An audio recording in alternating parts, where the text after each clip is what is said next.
কৃষ্ণ। জয় শ্রীকৃষ্ণ। প্রিয় ভক্তবৃন্দ, গীতার আলো চ্যানেলে আপনাদের সবাইকে আন্তরিক স্বাগত। আজ আমরা ভগবত গীতার প্রথম অধ্যায়ের 20তম শ্লোক নিয়ে আলোচনা করব। এর আগের শ্লোকে আমরা দেখেছি পাণ্ডবদের শঙ্খধ্বনি কৌরবদের হৃদয়ে ভয়ের সঞ্চার করেছিল। যুদ্ধ এখন শুরু হতে চলেছে। ঠিক সেই মুহূর্তে অর্জুন একটি গুরুত্বপূর্ণ পদক্ষেপ নিলেন, যা থেকে ভগবদ্গীতার মূল শিক্ষা শুরু হওয়ার পথ তৈরি হয়। প্রথমে শ্লোকটি শুনে নিই।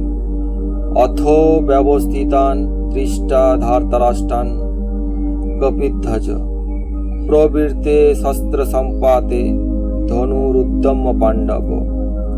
হে রাজন, যুদ্ধ শুরু হওয়ার মুহূর্তে কপিধ্বজ অর্জুন ধৃতরাষ্ট্রের পুত্রদের যুদ্ধের জন্য প্রস্তুত অবস্থায় দেখে নিজের গান্ডীব ধনুক তুলে নিলেন।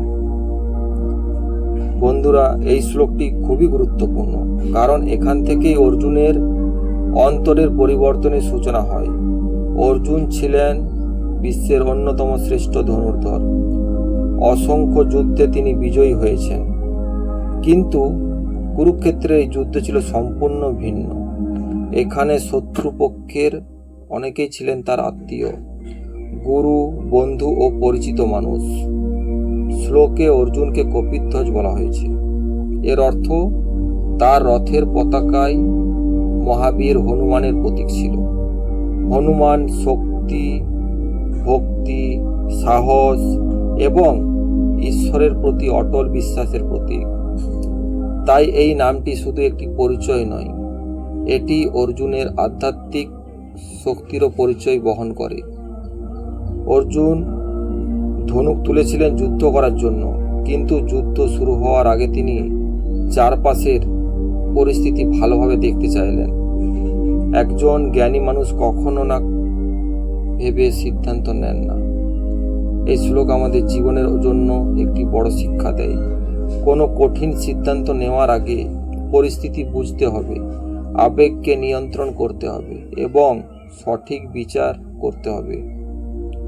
যখন আমরা ঈশ্বরের উপর বিশ্বাস রাখি এবং সত্যের পথে চলি, তখন কঠিন পরিস্থিতিতেও সঠিক সিদ্ধান্ত নেওয়ার শক্তি পাই। বন্ধুরা, পরবর্তী শ্লোকে আমরা দেখব অর্জুন ভগবান শ্রীকৃষ্ণকে কি অনুরোধ করেন। সেই অনুরোধ থেকেই শুরু হয় ভগবদ্গীতার অমর জ্ঞান।